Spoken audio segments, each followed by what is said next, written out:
If you stick with me until the end, I promise this isn't the kind of story that ends with a neat explanation. Stay, subscribe if you like these kinds of testimonies, and check the link in the description for the source notes I pulled together.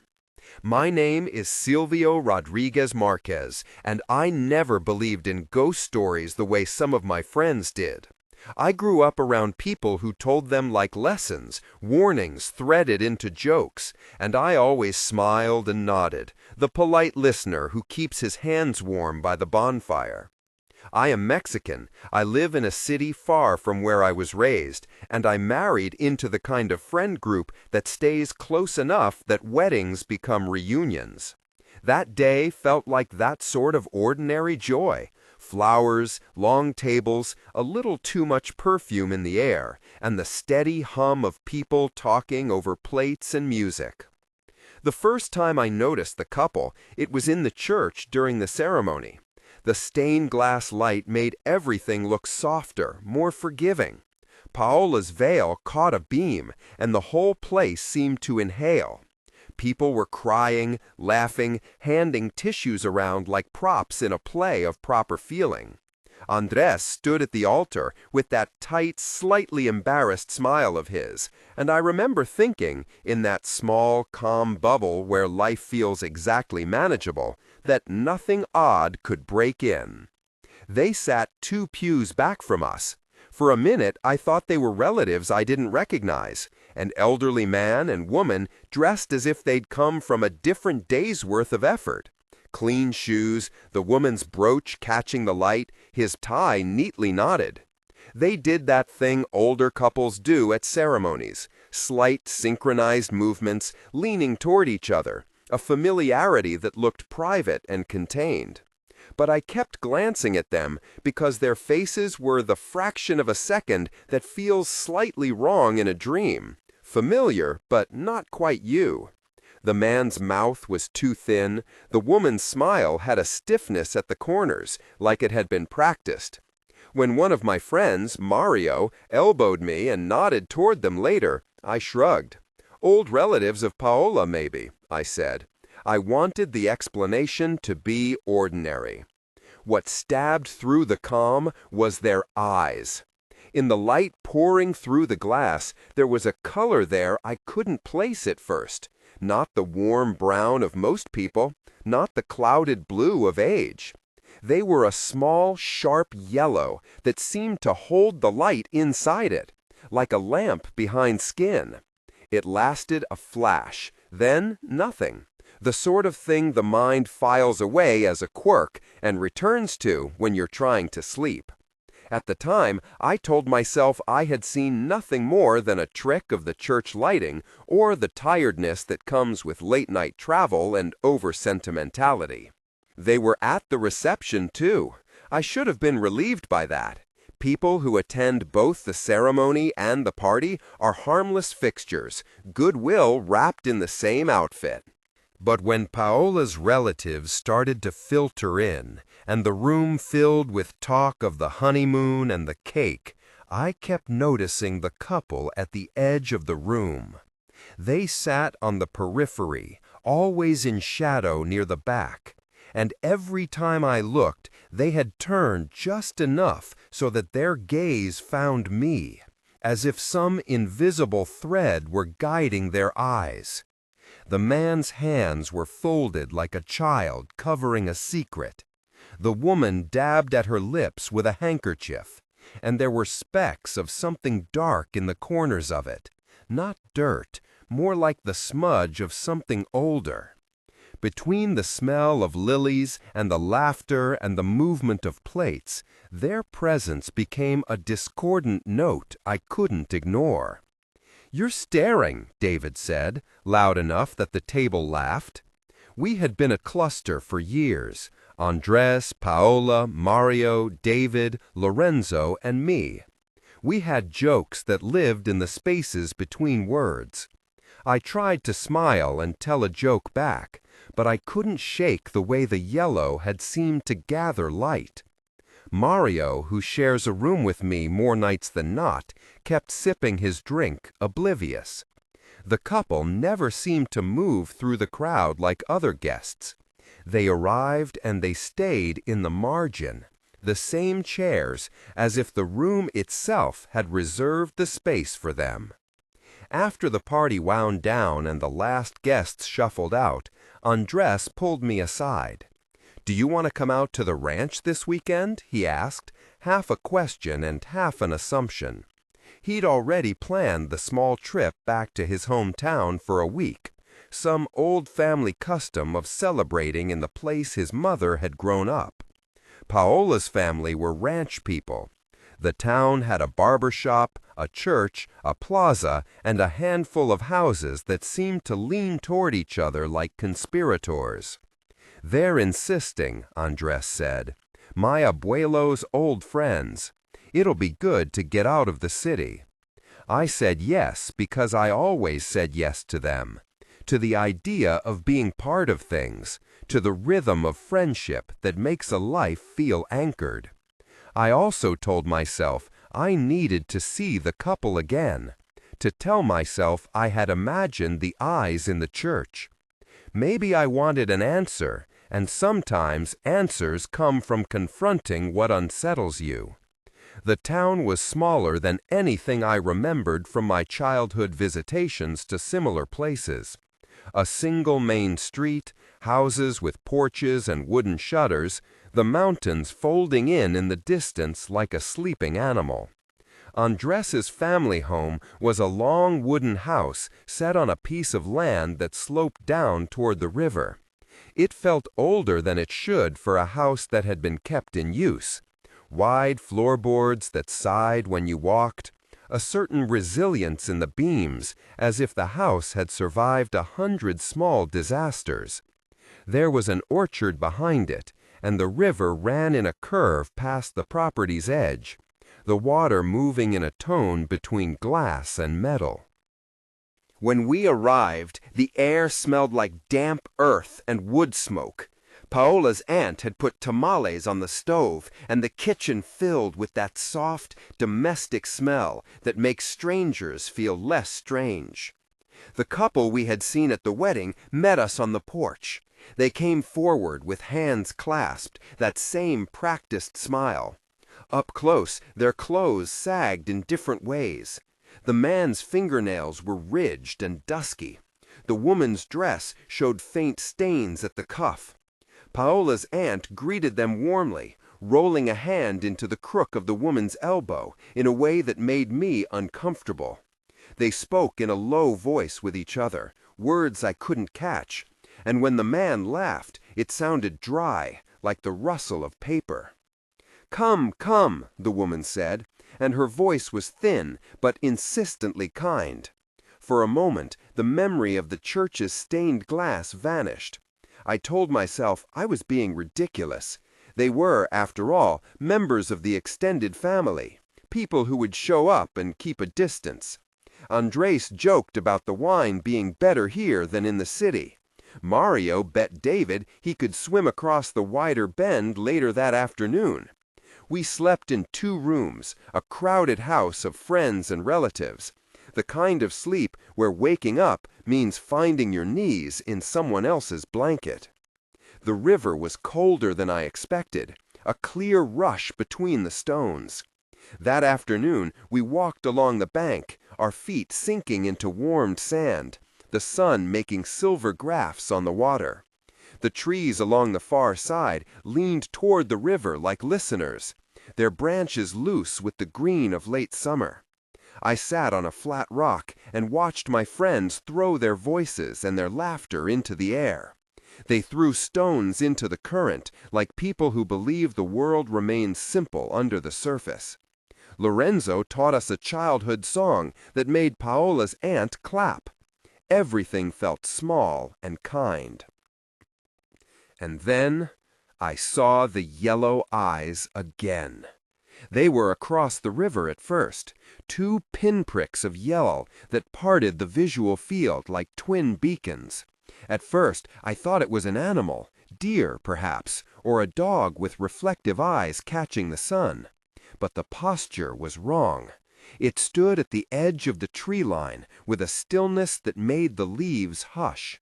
When it moved, it did so in a way that didn't belong to animal or human. There was a geometry to it, an elongation in the limbs that suggested something had taken the shape of a person and stretched it over something older. It was rooted to the bank like a sapling might be. For a moment, its limbs looked like branches, its skin like bark. The yellow eyes were steady and bright against that darker mass. "Did you see that?" I asked, because my voice needed to make the sight real. "See what?" Andres called, from where he'd stripped to the waist and was testing the water's temperature with his foot. "Across," I said, "by the trees." They all squinted or shrugged. "Probably a deer," Mario said. "There's always animals around here." "There's always animals around here." I watched it keep still. For a few minutes, everything was ordinary. The sound of water moving, a bird cutting through the high air. Then the creature, if you can call it that without committing to insanity, moved its head, like a tree turning the light. Its silhouette shifted, revealing an outline that suggested shoulders where a trunk should have been, and the yellow eyes narrowed, as if recognizing me in some registry of attention. I felt an old sensation in my chest, something not quite fear, but a deep, ancestral alertness, like running across a scent, and the memory in that scent saying, "Do not proceed." When I pointed, the others glanced over, then laughed. "You're being dramatic," Paola said, shaking her head. David offered a more practical explanation about reflection. Lorenzo mimed an oath about strange light, and we went back to splashing. It was as if the river itself decided to keep that moment separate, locking it beneath the surface like a secret the current took to the sea. That evening dinner was quieter. Andres's uncles steered conversation to politics and cattle prices. A cousin told a few stories that were supposed to be funny and landed flat. Between plates of rice and beans and the hum of the fridge, I kept finding my attention pulled to the windows that looked out to the orchard and the river beyond. The house seemed to breathe differently after dusk, a more careful, measured breath. Paola's aunt sent us to bed with admonitions to sleep, to not be foolish walking home in the dark. My room was at the back, with a window that looked out over the same orchard, the same curve of water. I couldn't sleep. I don't mean the ordinary kind of wakefulness where you toss and watch the ceiling. I mean the kind that fences you in with the slow timing of your own pulse, where you hear your friends settle, and the house's floorboards breathe, and the wind through the trees makes a small, persistent sound like someone clearing a throat. I lay there listening to the house's private noises, scraping and settling, and the distant, muffled conversations of people who had not yet surrendered to sleep. Somewhere around the hour when even the insects grow tired, I saw a movement at the window. At first I thought it must be Mario shifting in his bed, or some animal stepping on the porch light.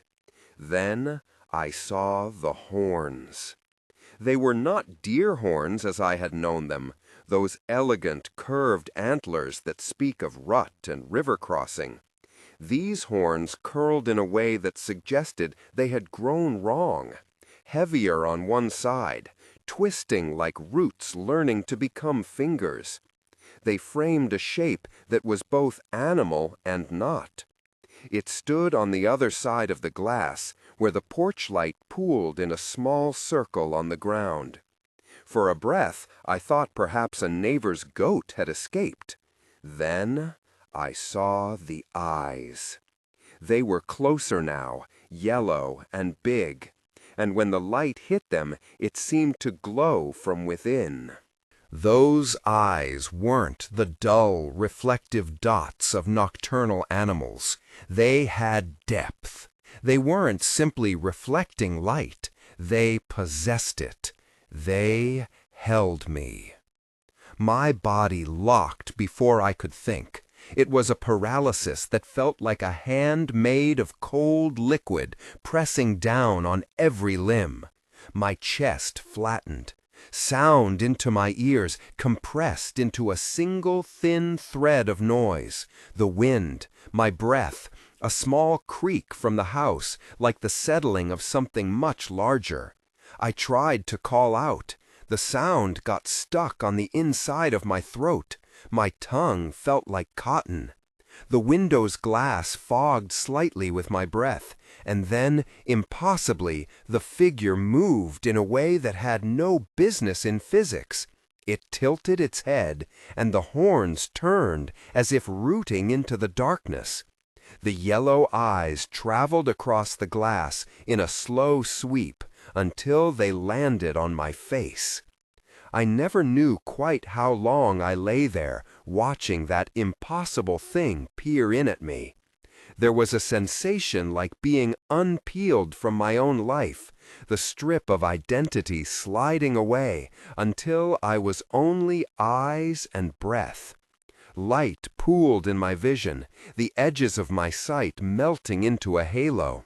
I could hear faintly the muffled snore of Mario from down the hall, a normal human sound that felt obscene against the scene.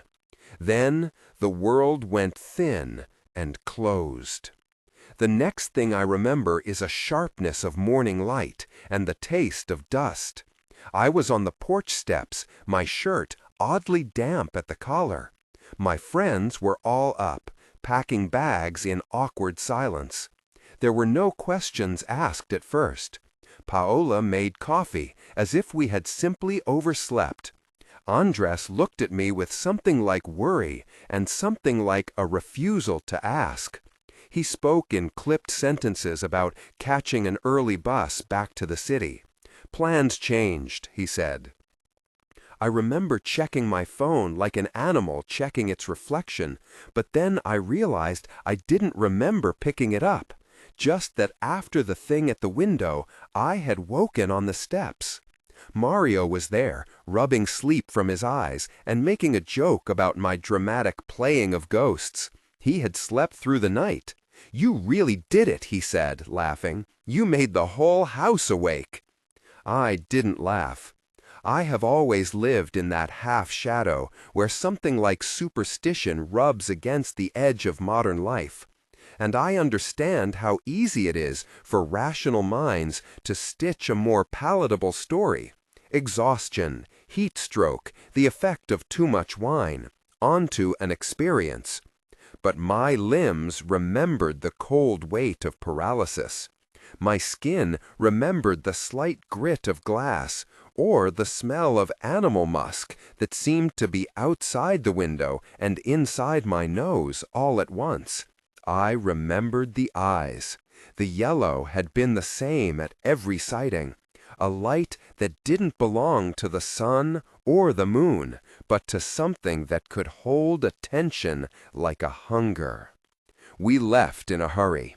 Andres and Paola moved like people who avoid a subject by moving through it. They hugged people quickly and said thank yous that were stripped of warmth. There were no goodbyes, only small ritual motions. On the drive back, I kept turning to look at the trees as they slid by. For a long time, I thought I saw two small points of yellow in the distance, but maybe that was just hesitation begging me to believe. After I returned to the city, I tried to put the week behind me. I went back to work, to the safe geometry of office hours and familiar coffee cups. But stories have a way of burrowing into the same corners where memory lives, and I could not shake the way the couple's presence at the wedding had felt like a notch cut into reality. Their faces returned in my mind with the quality of old photographs, detail smudged, the eyes still sharp. When I told Andres about what I had seen at the window, he asked if I had dreamed it. I told the truth as best I could, that I had been awake, that the cold had been real, and that for a time I had been unable to move. He didn't press me. He avoided the subject until our conversations grew thin. I spent nights reading. I read about folk stories from the Southwest and northern Mexico, about shape changers and beasts that wore human skin. I read the cautionary tales of neighbors who whispered about the Nahual, individuals who, in some tellings, can transform into animals to protect or prey. I read about Skinwalkers, the Navajo's own word that carries a different rhythm but shares the notion of humans wearing otherness. I am not a scholar. I am a person looking for the language to put around my fear. The more I read, the more I saw echoes rather than answers. The yellow eyes appeared in different stories as a sign, sometimes of predation, sometimes of protective watchfulness. My research felt like walking through a cemetery of meanings, each tombstone tagged with a culture and a warning, each story carrying a weight that didn't quite match the immediate facts I had lived. And there were practical things too. My sleep slipped, nights folding into more nights that left me hollow. I found myself avoiding the river entirely when the memory rose too hot to bear. If the friends mentioned returning to the ranch, I said I had too much work, or a relative to visit, or a client meeting. In truth, I avoided the possibility of seeing the yellow eyes again. And I avoided the social oddness that had crept in after that morning. Andres's messages became brief, then less frequent. We went months without a proper conversation. The silence felt thick, as if the old couple had somehow hollowed out the space between us. Sometimes at night I dream the couple. They stand at the edge of a plaza or behind a curtain, and the woman's brooch flashes in the moonlight. Often, the dreams begin with ordinary things, a laugh, the feel of an old hand on my shoulder.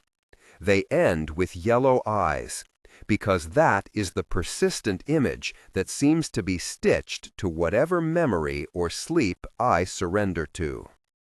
In the dream, the eyes are patient. They watch as if cataloging me, like someone catalogs birds. I wake with my heart loud in my ears and the taste of river water in my mouth. People have asked me why I didn't confront them. It is a fair question. I confronted them, I suppose, the day we were at the river and I pointed. But confrontation in those small towns isn't a clean thing. They were embedded into the social web, and when a web shifts, it shifts everyone. Paola's aunt took their side, not with venom, but with that slow loyalty of family. Andres, when questioned directly, became a man adrift between the habit of a hometown and the logic of a life that had moved elsewhere. The more I pressed, the easier it was for him to step aside, to refuse the conversation. I don't know whether he was protecting me, protecting them, or protecting some fragile peace I had no right to demand. One night, months after the trip, I had something different happen. I dreamed that the tree creature by the river moved into the orchard and became the house itself, that its limbs were the beams and its breath was the wind that rubbed the windows. I woke, and for a split second, a dangerous second, I could still feel the weight of the paralysis. I sat up and glanced toward the street light pooling against the curtains and imagined the horns leaning into the glass.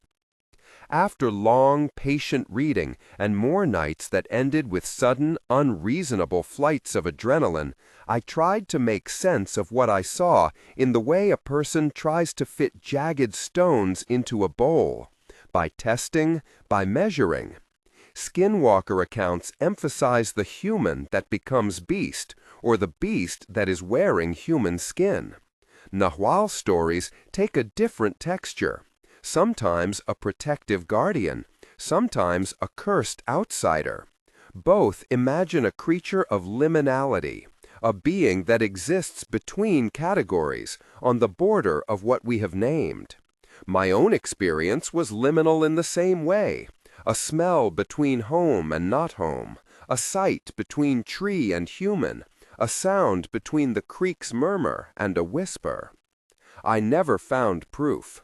The photographs I took when I returned to the ranch weeks later, because I did return, perhaps to prove to myself I could, showed only trees and river and the old house, everything washed in ordinary daylight.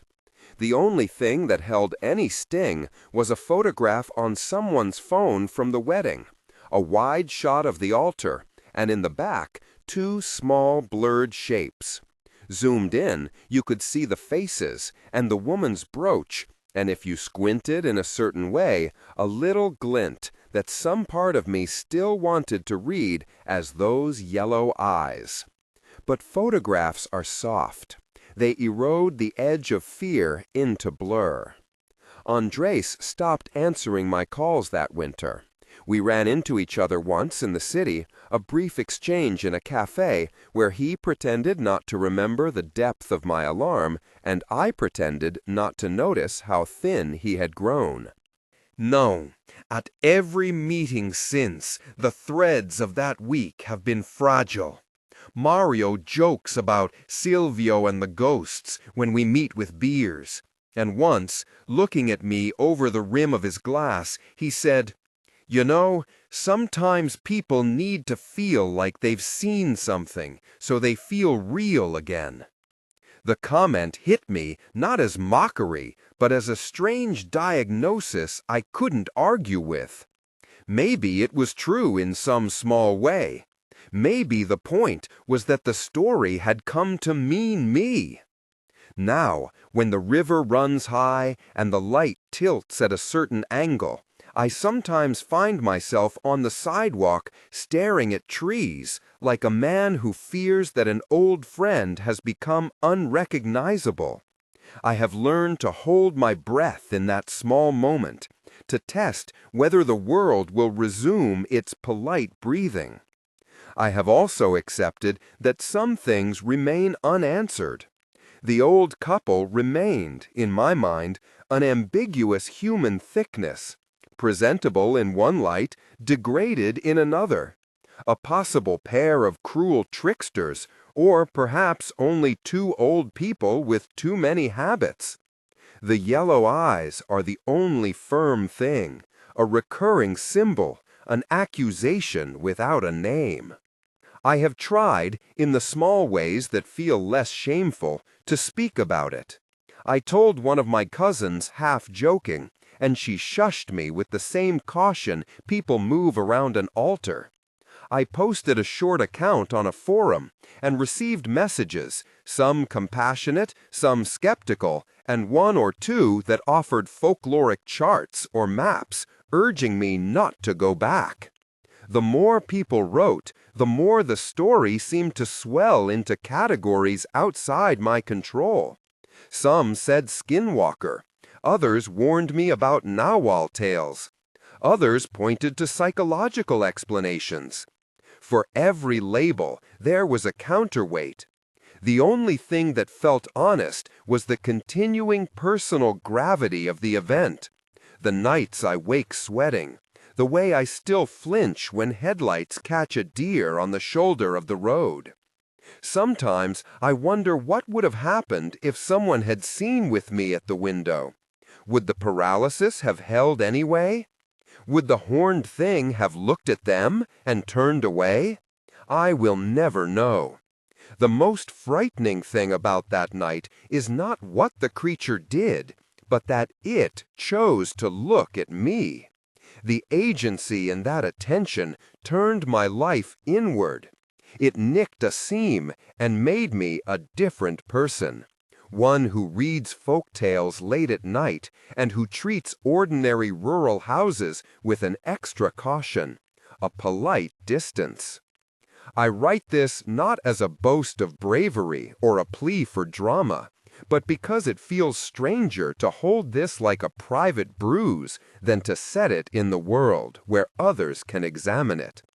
If you have your own story of lights, of animals that are almost something else, of relatives who sit too still at gatherings, please leave it in the comments.